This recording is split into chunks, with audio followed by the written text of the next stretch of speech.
Arizona, Colorado, Indiana, Michigan, New Jersey, Tennessee, and Virginia. Listen up. WynnBET is now live in all these states, and the excitement of Wynn Las Vegas has finally landed in online sports betting and casino play. From boosted parlays to live in-game offs on every major sport, WynnBET gives you the tools to win. Sign up today for your risk-free $1,000 sports bet. Download the WynnBET app now or visit wynnbet.com to start winning. You're listening to the Huddle Up Podcast with Chad Jensen and Zack Kelberman. Join Broncos Country's deep divers at milehighhuddle.com and sound off. And now it's time to drop some knowledge.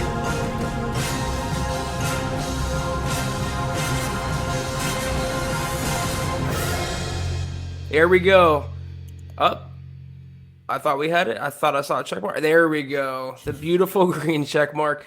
Welcome in, everyone, and good evening, Broncos country. This is another Huddle Up podcast, a special bye-week edition of the Huddle Up podcast. And joining me, as you can see, is not Chad Jensen. I'm on the left side of the screen, so save your freakouts for tomorrow when Chad's back. Joining me tonight is my co-host, my fill-in co-host, a part of Broncos country for sure, and an honorary football priest. That would be Scott Kennedy. Scott, how are you? How was your weekend? Good. It was busy. So if it's not baseball, it's soccer. So up to Tennessee for a couple games and just got back about 4:00. And it was nice. It was nice. So it's nice either when you're playing on a Thursday or you have a bye week and it's like, all right, now we can chill a little bit and kind of take away some of the panic of the football weekends. Yeah, I appreciate you hopping on here with me tonight and filling in for Chad. We were getting happy some to be here. questions Pleasure. About Chad. Christian says, what happened to Chad? And hey, Scott.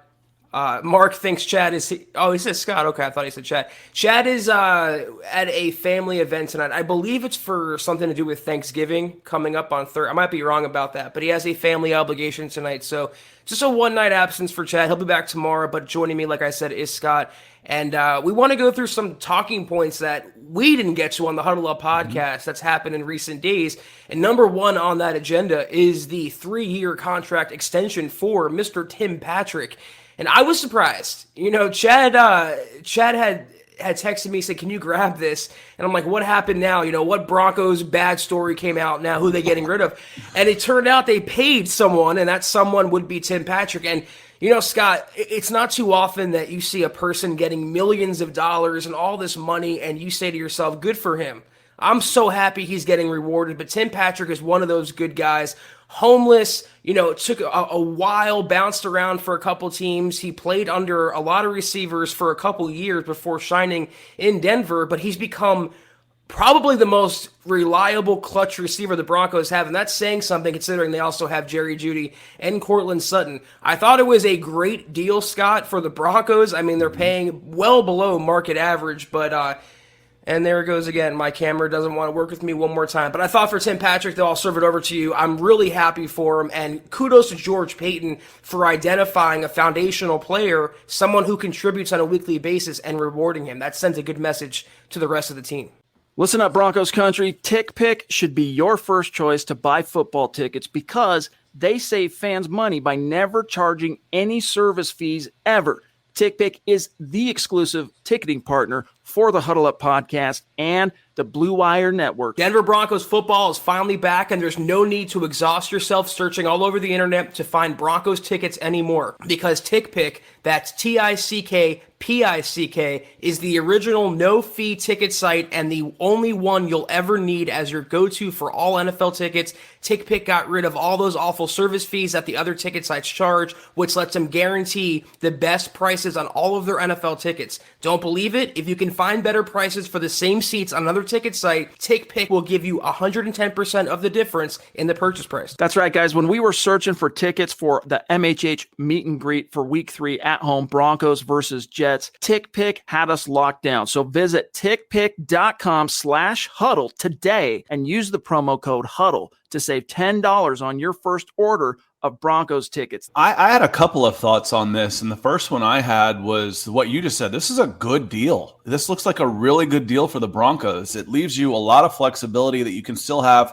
to go after other guys. And Tim Patrick wasn't exactly a household name around other fan bases. As you know, looking at other places in the NFL, Tim Patrick is really underrated amongst other receivers in the NFL, but he was starting to get that attention. General managers, the people that matter, know exactly who he is. But as far as, fans and other people and pundits making a push, I saw people talking about way down here in Atlanta, if it was the morning, I'd say drink, talking about Tim Patrick's the guy we need. I'm like, you're not going to be able to afford Tim Patrick. You're out of your mind. But I didn't think he'd be a 10 million guy. The second thing, Zach, that I thought of in recruiting, if you've ever heard of the term silent commitment, we've got a commitment for this guy, but we want to hold the good news until we really need it. Like after we get our butts kicked one day in a rivalry game, and then we're going to release the commitment on Monday so we have some good news. So as far as cantankerous and upsetting and angry, I think we hit the high point last week with the Denver Broncos fans. This is one of those moves that maybe it's been in the works for a while, maybe it hasn't, but it couldn't have come at a better time to have some good news for Broncos country.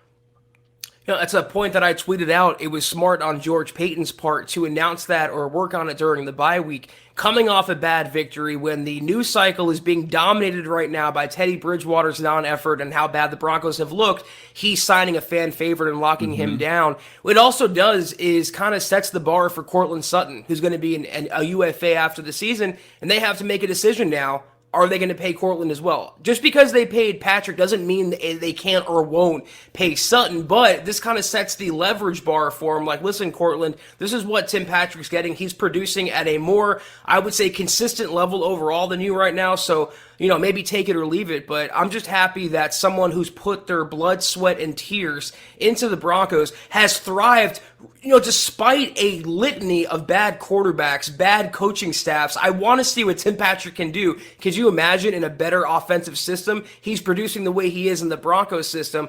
So I was just really happy for him, and I thought George Paton handled this really well. And it goes to show Broncos country once again, there's a lot of problems plaguing Dove Valley right now. George Paton is not one of them. He is part of the solution, and the Broncos are in very, very good hands. Yeah, you weren't Nick and I did an entire show on general manager rankings from ESPN. It was like the front office rankings and everything that came in.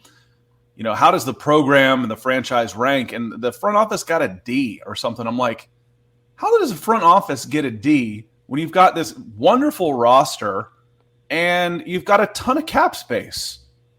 I know you didn't go get a quarterback. You didn't draft a quarterback, but, neither did these other teams. So that seems strange to me. I'm thoroughly impressed with where the Broncos are in the ability to move forward now, And speaking of moving forward, I wanted to hit Christian De Jesus real quick with a super came in early, real early, like an hour and 10 minutes before we came on. So thank you. Christian says, do you think that our head coaching search is going to come down to Moore or Daboll or others? Do you think it'll come down to those two? You like to think that I forget the name of the expression, Occam's razor, the most logical solution is also the most prominent one. That's the route more likely chosen. Is you think the Broncos would go after a young up-and-coming head coach after failing with two defensive minds and an older kind of curmudgeony guy like Vic Fangio.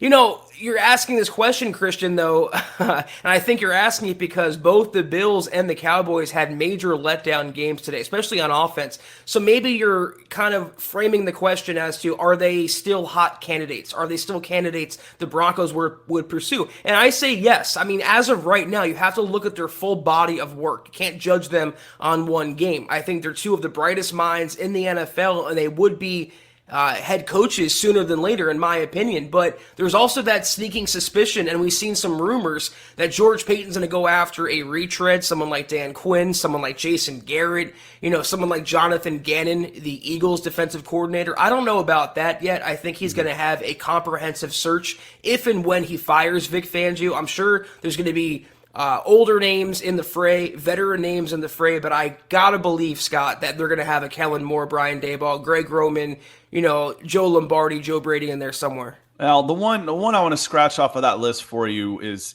Joe Brady. Joe Brady's a flash in the pan that had a good season at LSU with a Heisman Trophy winning quarterback. He's been If you take that off of his resume, you go, who is this guy? Still better than Pat Shermer. I know, but that's you want a higher bar than that, you know. The other one I want to revisit because there's a couple big supers coming in that I want to get to first is Dan Quinn. Now I'm not advocating for Dan Quinn, but he's not as bad as you think, and I want to hit on that just a little bit after we come and say hello to Michaela, who's coming in with a big red. The big red super, and she's saying so happy for Timmy P is one of my favorites. Is there anybody that isn't? You know, I mean, is there anybody that looks at this deal and just says, "Oh, not that guy"? I mean, what a great move. Like I said, we needed some good news in Broncos country, and this is good news because, as you mentioned about setting the bar for Courtland Sutton, it doesn't mean either or anymore. Now it means both. You know, depending on what you do at the quarterback position, one of the reasons you have so much flexibility is because you don't have a $25 million quarterback on the roster, and that shouldn't happen for the next couple of years. But you can then build the weapons. You can now go sign Courtland Sutton too. So what a wonderful move. What a wonderful gesture for Michaela. Thank you so much.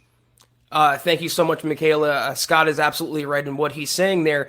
And in terms of, to his point, the Broncos are projected to have over $71 million in salary cap space in 2022. If they want to sign Courtland Sutton, they can sign Courtland Sutton and a lot of other players really easy. And I get the feeling, Scott, I might be wrong here, that George Paton has a plan. He might not know who his quarterback is just yet, but I think he wants to retain the talent around the quarterback. Sure. And that means locking down the players that he can right now. You mentioned not having a big-time salary at the position. Well, you also have young talents like Jerry Jeudy on the rookie contract, Javonte Williams on the rookie contract, Noah Fant on his rookie contract. I think George Paton wants to have a solid supporting cast, if not elite supporting cast, for whoever is quarterbacking Denver next year and going forward. And Tim Patrick is at the front of the line. Again, he is such a big boon for any quarterback. Throw it up, and like Courtland Sutton, more than likely he'll come down and get it. Oh, I have my biases, and I'm very biased towards the big receiver because they're always open. You know, you can throw them open, and that in the running game, no long run happens without a wide receiver block. And when you got a big physical receiver, they help in the running game as well. So I think it's great news. And like I said, when one of your initial reactions is, "Wow, he took a hometown discount for some guaranteed money, could have done better." That's really good for the team. I mean, at the end of the day, I'm only getting $18 million instead of $24 million. Dude, your next 5 generations of family won't ever have to work again. Right. You're okay. So Clado coming in, Clado Tornado, coming back to the coaching discussion, says, do you think that talking about the timing here, because things are a little different this year. So this is a good question that I want to hear from you also, naturally. So do you think it's most likely that Fangio is fired before week 15 so we can start the interviews? Also, my dream offseason is Kellen Moore with Malik Willis. What do you guys think? Sub to huddle up, state of being.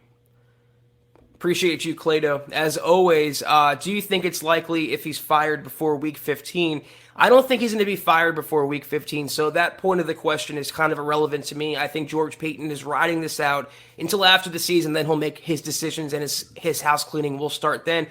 In terms of pairing Kellen Moore and Malik Willis, Scott, it's still early. I know this quarterback class of 2022 isn't that revered. They're not all that great on paper, but my guy right now is Matt Corral. I think he's QB1 in this draft class. Malik Willis is a guy who's Trey Lance. He has a ton of upside, but he needs a ton of work as well in the meantime. And again, this is my speculation. I think George Paton is the type of guy where he'd rather have his, don't take this the wrong way, his Kirk Cousins, meaning a pro-style, day-one ready kind of quarterback, or a Mac Jones for a more recent example. And that guy right now, as of November 21st, is Matt Corral. But if you pair Corral with Kellen Moore, Brian Daboll, Greg Roman, Byron Leftwich, I think we can take off Joe Brady Scott and put on Leftwich's name there. Any one of those young offensive minds paired with arguably the QB1 in this class would bring a lot of dynamicism and excitement to the Broncos offense. So I agree with you on Malik Willis, and he is a perfect candidate to sit a year. And we can go through the schedule, but the Broncos are probably going to be picking 15 to 18, somewhere in there. that's a good spot for Malik Willis, for a guy like that to come in. You don't want him playing right away. You do not want him playing next year. So who do you have? You mentioned Kirk Cousins. Kirk Cousins is a pretty damn good quarterback. Yeah. I mean, he's a big upgrade. I don't get the hate. Yeah, he's a big upgrade over Teddy Bridgewater. You just wonder, you start thinking, okay, if we go rookie and we go free agent, who's that free agent going to be, and what's it going to cost? Because that becomes a big thing. One of the best things about Teddy Bridgewater is you didn't pay him anything. It didn't cost you anything to get him, and you're hardly paying him any money anyway. So it was a low risk, low reward type of move, and you're not tied to him for another year. It's done. We can start over. We've talked about this, Zach, about George Payton and the coaching staff. Well, hell, it's the same thing with the quarterbacks. It's like, okay, we'll give these guys 1 year shot. Then we're going to do it my way. Right. So I think that's a possibility too, is you get two new quarterbacks.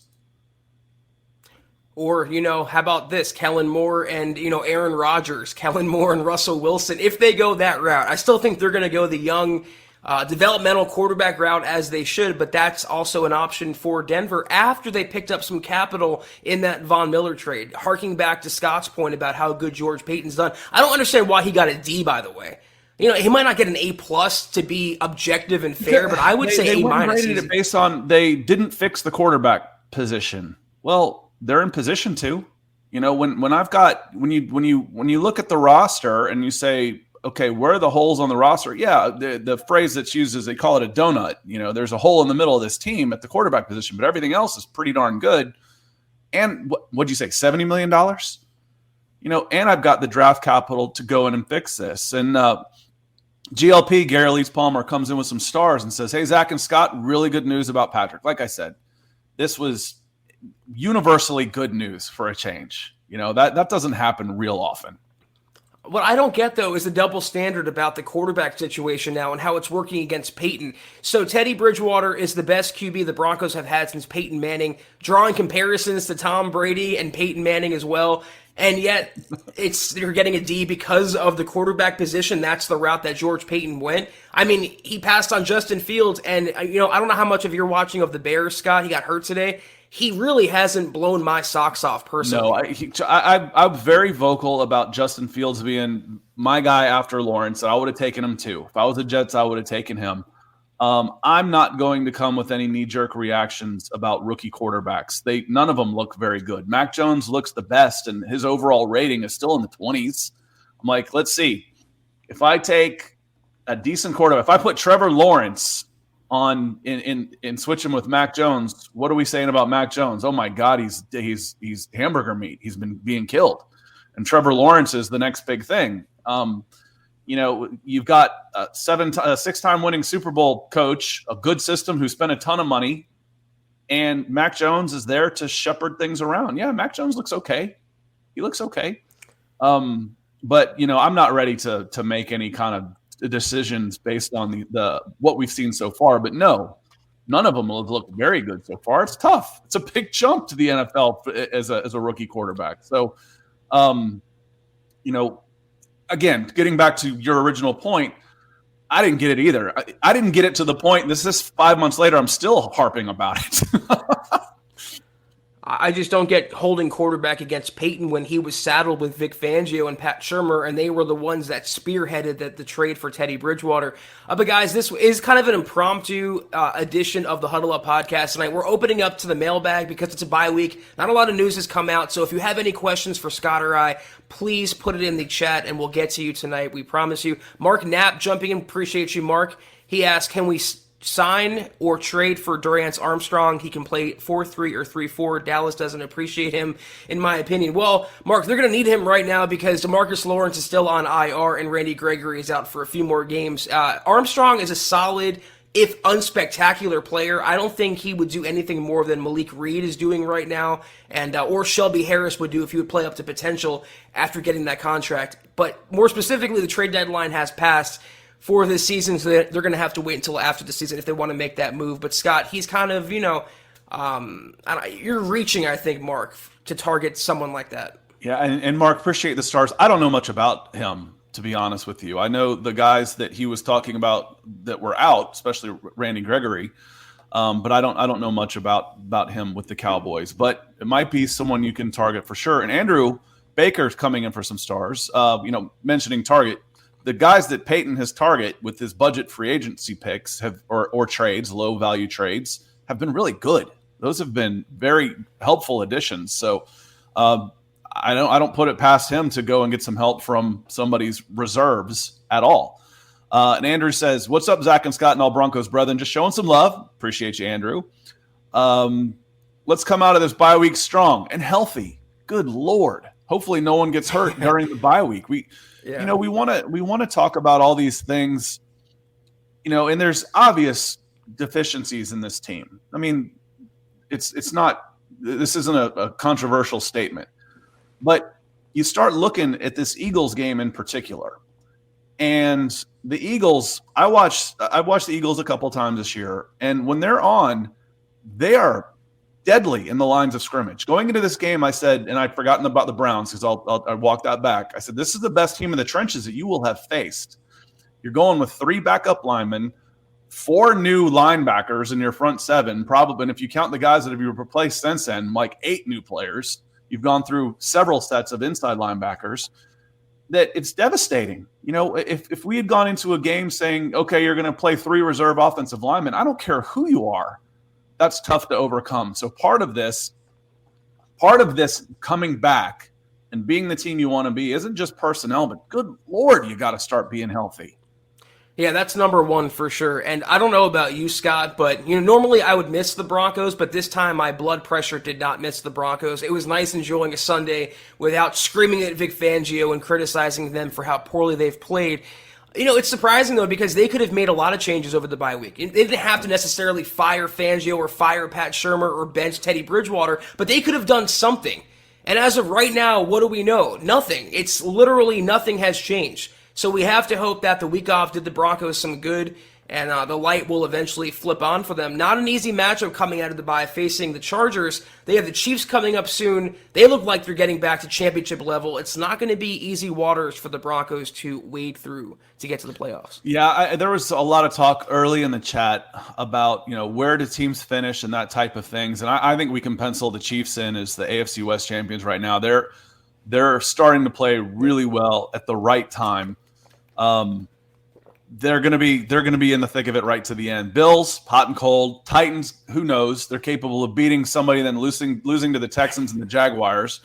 So it's just we get in our own little bubbles and our own tunnel vision, and then you look at around the teams and you're like, okay, the Broncos are 5-5. It's like, well, they lost to this team, and beat these crappy teams. Well, those crappy teams are beating other teams that are good. It's a strange year. I mean, for years, we said the NFL's dream is everybody finishing 8-8. They love parity. They want everybody in it till the end. They want to take everybody and make the product worse and bring them down so everybody is a crappy mediocre. That's how the system's set up. And this year, I think it's working. Yeah, make everyone Jeff Fisher again. That's the whole plan for the NFL is mediocrity. But, it's any given Sunday applies to the Broncos. I mean, they beat the doors off the Cowboys but lost the following week to the Eagles, so you never really know. You have to have faith in Fangio, Teddy Bridgewater, Pat Shurmur, and the rest to right the ship. I don't personally have that much faith. I see a 7 or maybe 8-win season, but we shall see what happens. And there we go. I've got like 6 browsers open where I go through stats and standings. And every once in a while, I'll autoplay video. I'm like, all right, which one of you is it? I think the Eagles can end up being a playoff team. Honestly, me too. They're 5. I think they're 5-6. 9-8 is going to get you an NFC spot. They just beat the Chiefs again, or not the Chiefs. I'm sorry, the Saints, I believe, who have lost 3 in a row since Jameis Winston won out and Trevor Siemian at the helm. They've lost 3 in a row. Cowboys look like a lock in one of the spots. Buccaneers should be okay. Panthers, I was ready to put the Panthers in there, and then I see, they blew that game to the Washington football team. I'm like, does anybody want to go? It was a couple years ago, like a 7-9 Seattle team made the playoffs and then won a game. I'm like, that just sickens me, honestly. if you can't even have a winning season, you've got no business being in the playoffs. Yeah. I don't know what it says though to the team that that couldn't beat them, a 7-9 team. There's a lot of parity going on around the NFL, and I think you're right to some extent, Scott. That's why they pushed extra points back. They want more drama. They want more close games and losses and this and that. But I couldn't believe personally today you have the Texans taking down the Titans. The first time a team, I believe, was on a 6-game winning streak, lost to a team that lost 8 games or something like that. It was NFL history being made. There were a lot of upsets today, and you never really know what's going to happen. But again, you have to have faith in Vic Fangio versus blank. Insert name here. And most of the time, I'll take insert name here. All right, you mentioned something, and it sparked the chat a little bit about no changes, at least that we know of, being made in the during the bye week for next week. What are some of the things that and I'm going to start. I'm going to ask you the question, and it's loaded because I'm going to start. As far as one of the obvious things is let's get the ball more to Javonte Williams. Make him running back one. And what I've been saying is I don't care what the title is. I think he's going to have more carries and more touches the rest of the season than Melvin Gordon, especially in crunch time. I think we are all but done seeing Melvin Gordon having crucial carries in crunch time. I think that's done, whether they say it or not. As far as some subtle changes here or there, I mean, obviously the big one is swapping quarterbacks. That's not going to happen. So what are some of the other subtle changes you'd like to see being made? You can argue that Albert O should be tight end 1 over Noah Fant. You can argue you want to see more Aseng Bassi and Michael Ojemudia over Kyle Fuller, or more Caden Stearns. Is Ojemudia back? Sorry to interrupt. Is Ojemudia back and healthy now? Is he ready to go? I think he's off the list now. Yeah, he'll be practicing this week and hopefully playing on Sunday. You could see more Caden Stearns playing for Kareem Jackson. But, Scott, I think you nailed it. Other than quarterback, make Javonte RB1. Can we get that hype campaign going right now? I have a stat from Pro Football Focus from yesterday, so going into today's games. Highest percentage of total rushing yards on runs of 15-plus yards. There's 2 players on this list. Jonathan Taylor, who had 5 touchdowns today. He looks like the best running back in the NFL. And Javonte Williams. I don't see Melvin Gordon's name on there. I see Javonte's name, so he needs to be RB1.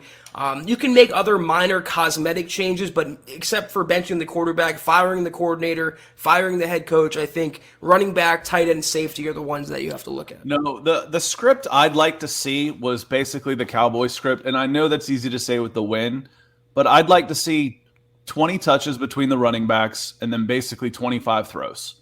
If we're running 65 plays, I want to see 40 touches or some screen passes. That's a handoff. It shows up as a pass. But I want to see 20 touches to the running backs. And then, then if you only get 3 targets to Sutton or Patrick, or right now, based on the personnel you have, getting them the ball and blocking for them, I'm okay with that. I want to see Javonte Williams getting the ball more, and I want to see Melvin Gordon getting the ball more. Then again, that's how the split went in the Cowboys game. It was just about 40 touches for those 2, and then about 25 throws. Okay, that's how this team's made to win. That's how this team is built. Why do we get away from it so easy and abandon the running game so fast? You know the answer, Scott, as well as I do. The answer is Pat Shurmur. And I know it's not even baby steps for Pat. It's like fetal steps. It's getting both of them involved. But you have to recognize who's the best Broncos running back, especially in clutch, goal-to-go situations, even on 4th down. You saw Melvin Gordon fumbling the ball in one of those situations. I don't think Javonte would have done that. Give him the rock, and good things will happen. Yeah, that's the worst thing. You better be Bo Jackson. If you're going to put the ball on the ground every so often, you better make up for it with 180 yards. Derrick Henry's type of production. The word that you hear around managers and players is like, why does he like this guy? It's like, well, he trusts this guy. He trusts this guy. And right now, Melvin Gordon has lost that trust. You cannot trust him to carry the ball. And if you cannot trust him to carry the ball in crucial situations, guess what? He ain't gonna. Unless there's a rotational problem, we just ran Javonte Williams 4 plays in a row, and he's coming out. You're going to see Javonte Williams in crunch time. I firmly believe that. You might see Melvin Gordon, and talked about how do you get the splits? Well, it might be an opener and a closer. Let's talk about baseball. Melvin Gordon might get 15 carries in the might be 15-5 in the first half, and then flip that 15-5 for the other guy in the second half. I think that's the way I'd do it. And it's not just a one-time thing with Melvin. If that was his first fumble in a couple seasons, I could be like, okay, it's a fluke, it happens, every running back fumbles. But that's an ongoing issue with Melvin. And when you're making $8 million a year, Scott, and your young understudy is looking much better, you can't, like you said, like you alluded to, you can't put the ball on the ground. You have to come back and have a 100-yard effort, take over a game. Melvin Gordon has not shown capable of doing that. He's a good but not great running back, whereas Javonte can be a great running back. I mean, all-pro caliber running back. Yeah, and an $8 million is all-pro running back money. I mean, the running backs are criminally underpaid for the type of abuse they take. But the good news is again, his contract's done also. You know, you can get a Melvin Gordon type for a quarter of that money next year, and you've got your bell cow already on the roster. Again, great job, general manager D. It was like I said, it upset me enough that I'm still talking about it the week of Thanksgiving, for goodness sakes. And this was over the summertime. Shane coming in with some stars and said, watching the games today, Denver may make the playoffs. We have the players to do it. It falls on coaching. And the thing is, Shane, you're right. It's 5-5, and 9-8 is going to get a playoff spot right now. And nobody seems to want to go to the playoffs right now, except maybe the Chiefs. This game tonight, that's just probably kicked off a few minutes ago, it's going to kind of tell us which of those two teams wants to go to the playoffs. Do the Steelers want to go? I think the Chargers do. I think the Chargers, if I look at their schedule and who they've beaten and who they've lost to, I know this sounds stupid, but good losses. They've lost to some pretty good teams that have played pretty well. That I think they've got a shot to. I picked them to make the playoffs. I think the Chargers are one of those teams that go in, whether they win tonight or not. But is it out of the question that the Broncos can go? No, it's not. But I saw a lot last Monday and Tuesday that tells me these guys don't want to play for Vic Fangio anymore. Right. And it's hard to win. It is hard to win when you've already punted on your coach and you're waiting for him to be gone. I mean, you can play the Jets every single week. It doesn't matter if the players, like you said, don't want to play or the coaching's not there, to Shane's point. So, yeah, Shane, you know, we've told you this in person, Chad and I. We have said this on the podcast for months and months and months now. They have the talent. And that's also, you know, a feather in the cap of George Paton. He assembled a playoff caliber roster, Teddy Bridgewater included. It's up to the coaches to take the ingredients that George Paton gave them and make a recipe out of it, make a meal out of it. Right now, they ain't got no recipe. They ain't got no meal. Yeah, and we can talk about the injuries and stuff, but there's also places on this team that we were expecting to be better that aren't. You know, Garrett Bowles regresses. Dalton Risner regresses. Graham Glasgow regresses. Cushenberry's okay. I think if I had one nit to pick, I'd say you had money. Couldn't you have done better at right tackle? You know, what could you have done better at right tackle with the free agent when you're sitting on $30 million of cap room?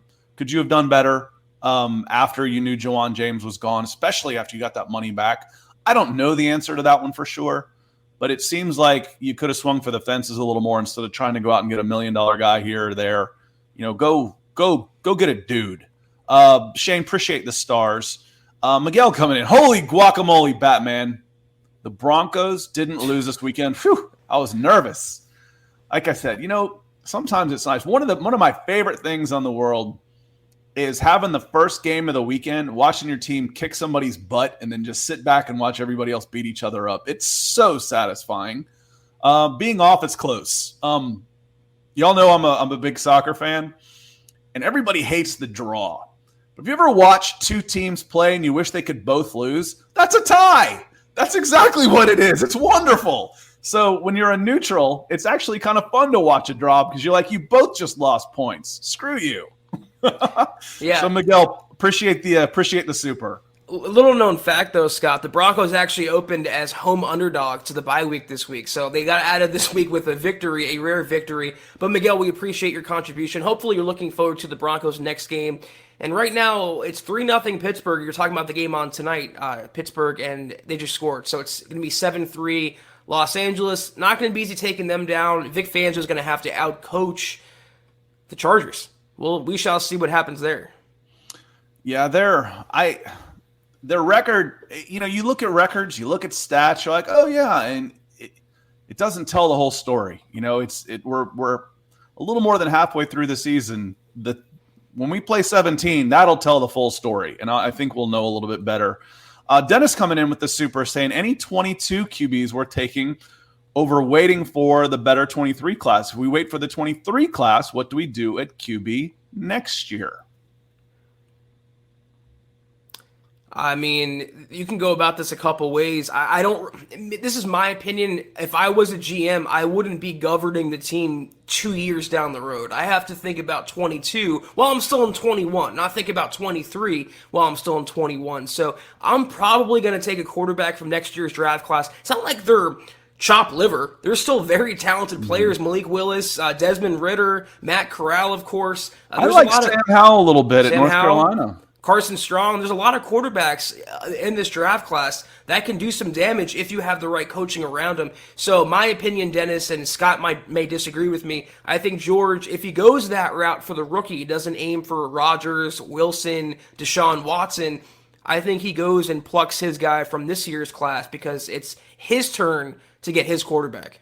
No, and I think this is kind of what I was alluding to earlier was I don't think it's out of the question that you get two quarterbacks this year. If you get a guy like Malik Willis, I don't want him starting. So who becomes the guy that you have starting next year? A holdover guy. Somebody's going to, we mentioned Kirk Cousins. Is it Teddy Bridgewater on a discounted contract for a year? I don't know. But it's certainly a possibility that you end up bringing another free agent quarterback, and you could do worse. You could do worse than Kirk Cousins. I mean, you are doing worse. Right. You have been doing worse than Kirk Cousins for somebody like that. But I think you almost have to go for a quarterback, even if it's lower in the rounds and there's somebody that you think, to take a flyer on. We talk about this before, and Nick Kendall would be the one to say, take a quarterback every year. I don't care. It's not fair to the guy you took before. Screw him. He's got to beat out this guy. Right. Think college football recruiting. You don't stop recruiting guys. They might not want to come, but this is the NFL. They don't have a choice. They have to go where we tell you to go. It's beautiful. So keep taking them. And appreciate the super Dennis. And I've got Andrew queued up over here, and I can't find it. So Andrew came back with some stars, and when we were talking about the running backs, and I'm just going to read it, Andrew. And it says, Melvin needs to carry the hard hit runs and Pookie for some explosive runs in the end zone. It's all we have left, even with our awesome receiving core, QB needed for those guys. So, and I agree. Like I said, you could have an opener and a closer. It's not necessarily how that you split the carries. It's when you split the carries with those guys. Exactly. If any of you guys watch how Dallas operates and they have kind of a committee with Zeke Elliott, of course, and also Tony Pollard, who's the more explosive back, the younger back, the back that fans want to see. Sound familiar? So in this case, Melvin would be Zeke Elliott and Javonte would be Tony Pollard. I agree wholeheartedly with Scott there. It doesn't matter the numbers, it matters the context of those numbers. When you decide to take one off the field for the other. But when you have a 4th and 1 and you're going for it, and you have a running back that's breaking tackles left and right, ripping off chunk yards, why not give him the ball? It's you've got pure a guy confidence. Coughing it up. This isn't a hard decision. No, it's not. One of my biggest pet peeves watching sports is when coaches try and go away from the obvious. It's okay. Keep it simple. Don't. They try and show everybody just how smart they are, and they just end up looking stupid. We both had a coach that was a very good coach and a bad general manager that liked to do that. Dan Reeves. He got himself run out of 3 jobs as a general manager because he wanted to try and take the guy from Northwest Louisiana, Texas Christian State instead of this freak of an athlete just to show what an amazing scout he was. And do the obvious. Sometimes it works. It's okay. And you mentioned the Falcons a few times. You're talking about Kirk Cousins and the hate he gets. I don't really understand it either. And he's in that Matt Ryan realm that he just gets dumped on. And when you look at his numbers and when you watch the games, he's doing so much more with less around him. Did y'all see the Minnesota Green Bay game today? He outdueled easily Aaron Rodgers. I was listening to it on the way back. I flipped it on when it came back, and I think they both had amazing games. And if you're even knocking on the door of what Aaron Rodgers is, you're a pretty good quarterback, and Kirk Cousins has done it before. Matt Ryan's just about longevity. If you have the same quarterback for 4 losing seasons in a row, he's going to get crapped on. And I think one of the big issues with him also is next year, if you look at like cap hit, he's number 1. His cap hit is number 1 in the NFL. And he's not a number 1 guy. He's a above average quarterback, but that doesn't help. That doesn't help for sure. I want to see Matty Ice get a ring. But Travis hopping in here, kind of a big comment. I'll read it quickly. Thank you, Travis. Good evening, Zach, Scott, and Broncos country. I totally agree with what you said, Zach. The only shakeups we will possibly see is running back, tight end, and safety. We do have the talent. It's the coaching that's hurting the team. Even, let's say, we do have Teddy next season. I think we can see better results with better coaches. What's your guys' feeling about Sutton, signed or tagged? Scott, I'll serve that to you first. Right now, I think you offer him a contract. I don't think you tag him. If he turns down your contract in the tag, it's an average of like the top 5 salaries. Does that change? Has that changed? It's the average of you get a 1-year deal guaranteed. No, just the numbers change, obviously, but I don't think they're the actual. But that's how they come up with the number. It's the average of the top 5 salaries. The top 5 salary right now at wide receiver is $20 million. Cortland Sutton's not playing like a $20 million receiver right now. So if you offer him, a similar contract, maybe another year or two, maybe a little more guaranteed money to what you order to give to Tim Patrick, and he turns it down, that's on him then. So, okay, good luck. Hit the open market. See if someone wants to give you, coming off a bad knee and low production, where's he going to finish this year? You think he'll have 800 yards receiving? And you want to get $20 million, no. So I don't think you tag him. There's the transition tag. I don't know if it works out the same as the franchise tag, but yeah, that's a good point, Scott. $20 million, that's what Amari Cooper's making. That's about what Keenan Allen's making. Julio Jones is making 22, DeAndre Hopkins 27.25. Those are the most expensive receivers in the NFL.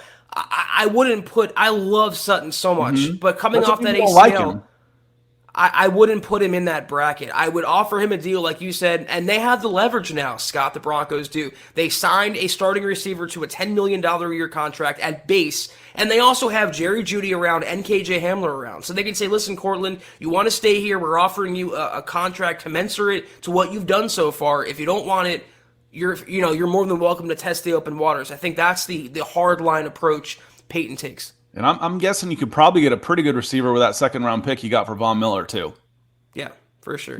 So and then you get a pick back for Sutton if he turns it down. So I would make him a fair deal, what I think is a fair deal, and I would roll in what he was before, knowing what he was before the injury, because you want to give him some loyalty money also. Hey, we appreciate you. What you've done. You're underpaid on your rookie contract. We get that. You've been hurt. We want to reward you. We want you here, and you give him a fair deal, probably a little more than what a typical his production might say. And if he turns it down, you guys can live without Cortland Sutton. I would not tag him. I wouldn't. It's too much. It's too much money for him right now. Especially, but because a better quarterback would raise the talent of those around him. So yeah, and we talk about before about, how come this guy's not getting any targets? This guy didn't get enough targets. Well, when you start adding up all those guys, it's like, well, Fant, Okowebanam, Patrick, Hamler, Sutton, I'm forgetting somebody, Jeudy, and I haven't even gotten to the running backs. Right. Melvin Gordon, Javonte Williams. There's 8 guys, and I don't think I even said Okowebanam. There's 9. They're not all getting 8 targets. Mike Doesn't Boone, work too. like that. Speaking of better quarterbacks, Mike S. hopping in here. Thank you, Mike, for joining us tonight. Mike asked, why would Russell Wilson want to come to Denver, kind of piggybacking off our previous conversation? You can definitely argue that he doesn't want to come to Denver, and there was that leaked list that he put out earlier this offseason. The Broncos weren't on there. I think it was Chicago and a couple other teams. I don't think Russ wants to live out his twilight in Denver through a rebuilding period. I think he wants to go to a win now, day one ready team. But do the Broncos even want Russell? If you've watched him after that finger injury and surgery, he's not looking like the same Russell Wilson. You have to wonder if Father Time is catching up to him as well. Yeah, I think, again, it all depends on the cost. I'm always of the opinion, appreciate the question, Mike. And Randy came in with some stars earlier to saying, happy Sunday, everyone. Randy, appreciate the support of the show, as always. And it's nice being on this side, so I can say thank you, too. I know Chad and Zach always do, but I'm always on the backside at night when there's a different group in here. And it gives me a chance to say thanks to all y'all as well. For me, it boils down to everything. The cost. What is it worth? Are you good enough now where the one player gets you into the Super Bowl? If you have the quarterback, does it get you in the Super Bowl? If it does, then the cost is probably okay. I go 3 first-round picks, whatever, in a trade. If it's not, then how are you supposed to build around that guy in order to get him to a Super Bowl if you gave up all of your capital to get him? So that's a question you have to ask. To me, what's the cost? What's Russell Wilson going to cost? Deshaun Watson, before the legal stuff, it would have cost a ransom, but he probably would have been worth it for a team like Denver. 25-year-old, 3 or 4-time Pro Bowler, for goodness sakes. Yeah, he's worth it. Your quarterback set for the next decade and a half. Here's a question I want to pose to you, Scott, from Todd Ostendorf. Thank you, Todd, for joining us tonight. Our secondary looks suspect after PS2, plus we stand to lose some free agent defensive backs next year. What is the bigger need going into 22, defensive end or cornerback? I'd go the edge for me. One, I still prioritize edge a little bit more over corner because I've always said the best corner in the world is a quarterback on his butt. Von Miller in his prime makes cornerbacks look better. I think it's a lot easier to sack a quarterback and end a play than it is to get a coverage sack because your corners are so good as the receivers are these days, and with all the rules going against you in the back. When you're looking at Bradley Chubb hasn't been able to stay healthy. What are you doing? Is Jonathan Cooper the guy yet? He's playing well for a rookie. I'm not ready to crown him yet, a 7th-round guy. I certainly wouldn't feel that comfortable coming in. As opposed to, as you said, if Ojemudia stays healthy, you got Ronald Darby on another contract. Right. Patrick Surtain's looking really good. I would want to go edge before I would go corner for this team. Malik Reed, we mentioned him a little earlier. He is a nice backup, but he's been abused as a starter. He's been abused. He's been targeted in the run game. The tight ends are just taking him out of the game, which leaves that entire side of the offensive line, making it easy to get to the second level. Every time you see a running play against you, the first time anybody touches him is usually 2 or 3 yards past the line of scrimmage. And part of that is because you're not controlling the edge right now. So I'd go defensive end. What about you? What about you, Zach?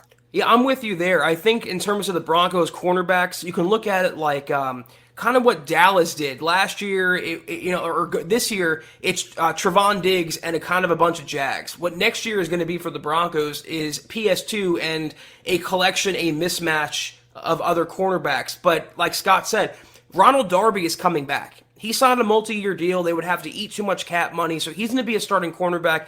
Patrick Surtain's looking like a future All-Pro or Pro Bowler. They're good there. And you can still finagle an Ojemudia to Sang Bass. So you have Mike Ford playing well. You can draft a mid-round cornerback or acquire one. You don't have to invest a premium pick at that position. I'm right there with you at edge. I think I'm a little higher on Jonathan Cooper. I think he has. I like him. I love him. I'm just not ready to say you're good yet. Especially with injuries. I'd feel a lot better with another positive edge rusher than I would right now, where I'd feel I need another corner. And part of that's just, again, my own bias. I like big receivers. I like defensive ends. it's one thing that Vaughn's gone, but the other thing is we can't even count on Bradley Chubb staying healthy, being healthy, or playing for the Broncos next year. They still could try to get out of that contract. So, yeah, definitely defensive end edge all the way. That's the bigger need. Yeah. Okay. Good. We're on the same page there. Charlie, we've been pounding this particular table for a couple years now. Can the Broncos draft a new trainer to keep our guys healthy? You can't mention he who shall not be named around these parts without drawing, cancel culture. So we'll just say we agree with you, and we hope that situation rectifies itself. It's strange. I mean, looking at it from the outside in, if it was all muscle injuries, when you got 10 guys pulling at hamstrings, but the injuries run the gamut. Concussions, torn pectorals, knees, ankles, rolled up legs. It's strange. I mean, it really is. And it's not, I don't know. I I hate to say this, but guys seem to stay healthier when they're playing for a coach they like better. Yes, that's a good point for sure. Guys, we have about 12, 15 more minutes. This is going to be, again, an impromptu mailbag edition of the Huddle Up podcast over the bye week. So as we're winding down or getting ready to submit your questions if you have them, Maurice is chiming in here with a question. Thank you, Maurice.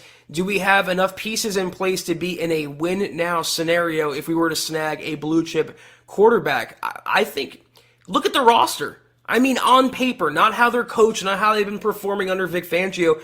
They don't have many weaknesses on paper. So if you add a blue-chip caliber quarterback in there, why wouldn't they be a win-now team? Why wouldn't they be a playoff team? I posit that despite the injuries, despite Vic Fangio, despite Pat Shurmur, if they had a better quarterback than Teddy Bridgewater this year, they would not be where they are record-wise. Yeah, if I look at offense, for sure, all of a sudden we mentioned I went right across the offensive line.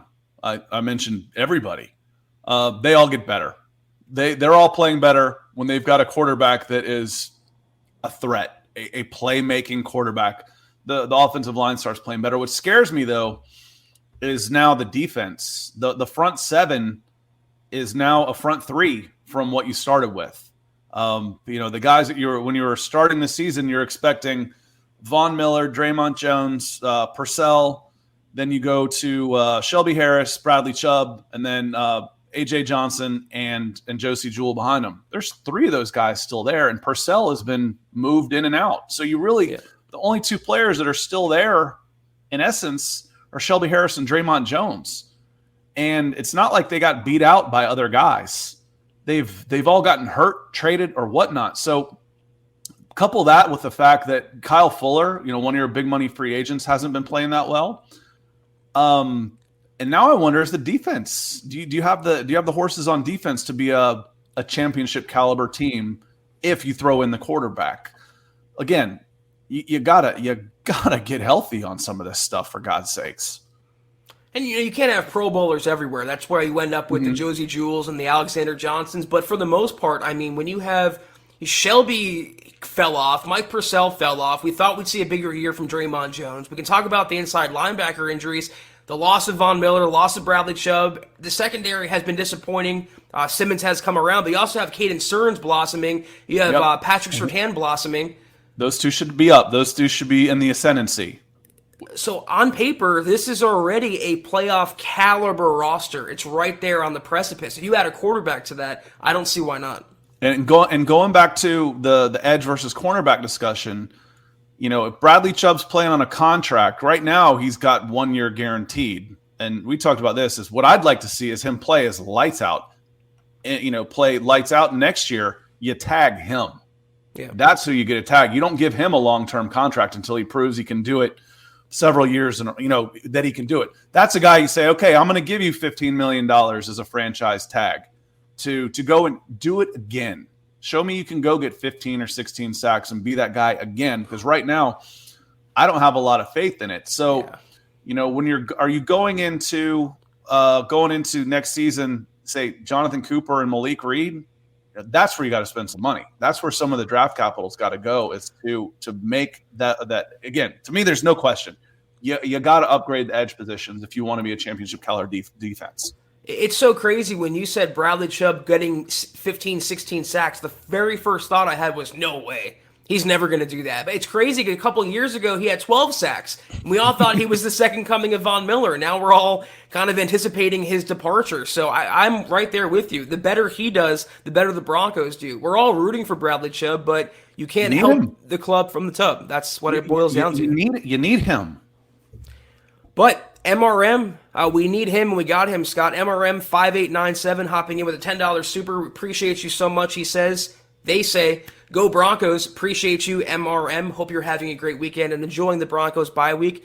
We're going to have to start winding it down, though, Scott. I think the chat is dying down. Again, guys, if you have any questions, last-minute questions, buzzer-beating questions for Scott or I, please put them in the comments, and we'll get to them, unless you have something else that you wanted to talk about, Scott. Who do you think, we could hit the buy and sell? I mentioned that as a possibility. That becomes a whole other show. Yeah. I said, for when you start looking at the contracts, who's going to be a Bronco next year or the year after? Is Bradley Chubb, and I'll just make this simple since we're right here. Is Bradley Chubb going to be a Bronco in 2023? 2023? Mm-hmm. I don't know about that. That's quite a ways away. I would say it's not even a slam dunk he'll be on the team for in 22, but I don't know. I can't answer that right now. As of right now, right this second, I'm going to say no. He hasn't done enough to warrant a second contract, but he has the potential to. All he has to do is stay healthy. That's the number one thing. I think he'll be there because his option's fully guaranteed, and nobody's going to want that. So unless you end up paying a bunch of money for him to go play for somebody else, nobody else is going to pay him. Let's say if you've got Spot Rack open, I think he's on like $11 million for next year or something. Yeah. No one else is going to pay him that much money. So he's going to be a Bronco next year. If he wants a second contract, and this is just absolutely the ideal situation for the Denver Broncos. If he wants a second contract, he's got to go earn it. He's in the definition of a contract here, and he's not 32. He hasn't made the money that Von Miller has. He needs to go out and get that second contract. It's ideal. It's ideal for him. If he goes out and earns it and you tag him. I hate the franchise tag. I hate it. I think it's un-American. Tag him. That's what it was made for, was for a guy like that. And Peyton Scott has no loyalty to Bradley Chubb. Even though he was a first-round draft pick, he was picked by the previous regime. And this is Peyton's baby now going forward. So, yeah, he has to earn it or else I don't see him sticking around that long. But it's quite the question to ponder. Mark has a question for you, Scott. Is there no Broncos for breakfast tomorrow morning? Mark, that is correct. No Broncos for breakfast tomorrow. We will be back on Tuesday morning. And I'm ready to go on Thanksgiving. So we'll talk about that with Nick on Tuesday. About, hey, what are you doing at 6:30 in the morning on Thanksgiving Day? Broncos for breakfast? It's okay with me. I'm not going to be doing anything. Travis hopping in here. This is a good question to end on, Scott, for this evening. Speaking of speculative queries, Travis goes, how many wins do you see going into the rest of the season?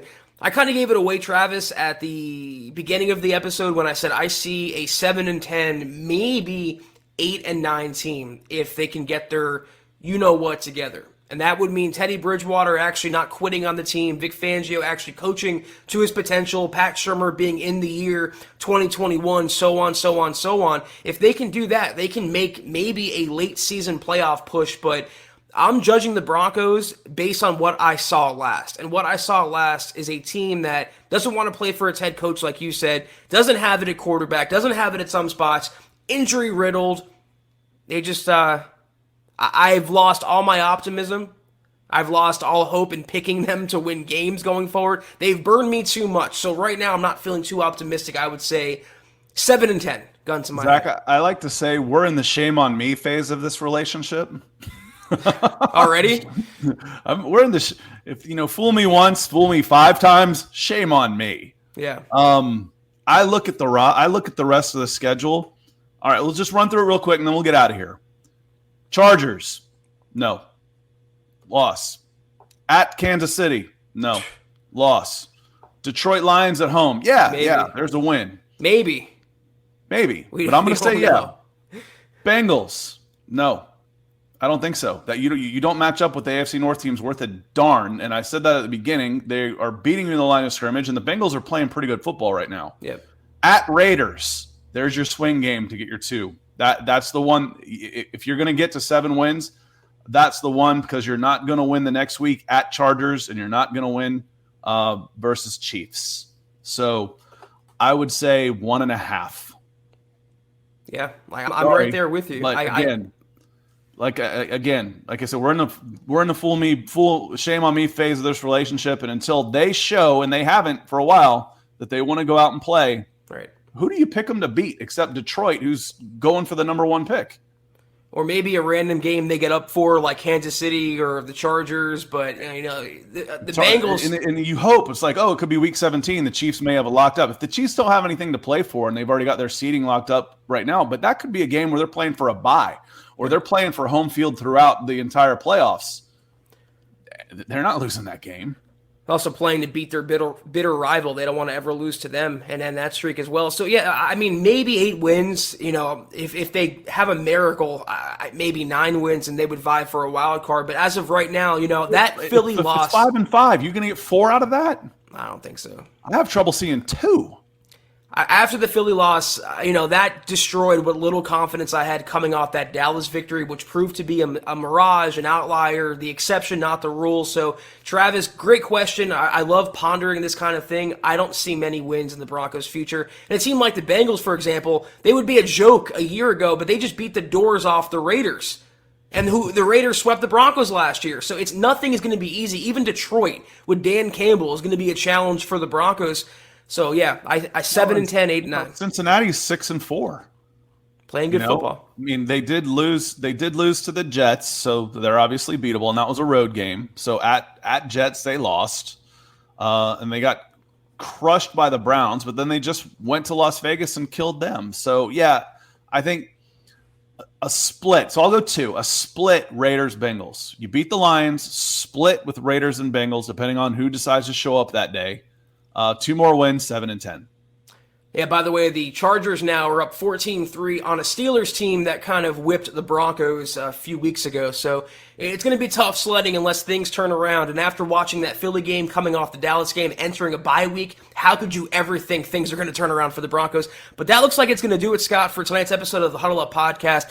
Thank you all for tuning in with us for kind of an impromptu, like I said, a Chad-less version of the Huddle Up Pod. We'll be back tomorrow night. Back as usual, back in the saddle, 8 o'clock Eastern, 6 o'clock Mountain. In the meantime, follow the Huddle Up Pod on Twitter at Huddle Up Pod. You can follow the main account on Twitter at Mile High Huddle. Follow Scott on Twitter, as you can see, at Scout Kennedy, not Scott, Scout Kennedy. You can follow me at Kelberman NFL. If you haven't, go to huddleuppod.com and get yourself a Broncos for Breakfast coffee mug. Get yourself a dad hat. Get yourself a hoodie for the upcoming winter. Everything is in that store. Navigate there right now, huddleuppod.com. Also, facebook.com/Mile High Huddle. Become a supporter. Big blue button. Kelberman's Corner, for those wondering, and for those who didn't see my tweet, returns next Sunday at halftime of the Broncos-Chargers game. So we have that to look forward to. Also, Trickle Zone Broncos Book Club each and every week. I promise you guys that VIP content is worth it. Also, facebook.com/Mile High Huddle Pod. Like that page. And if you haven't, go to Apple Podcasts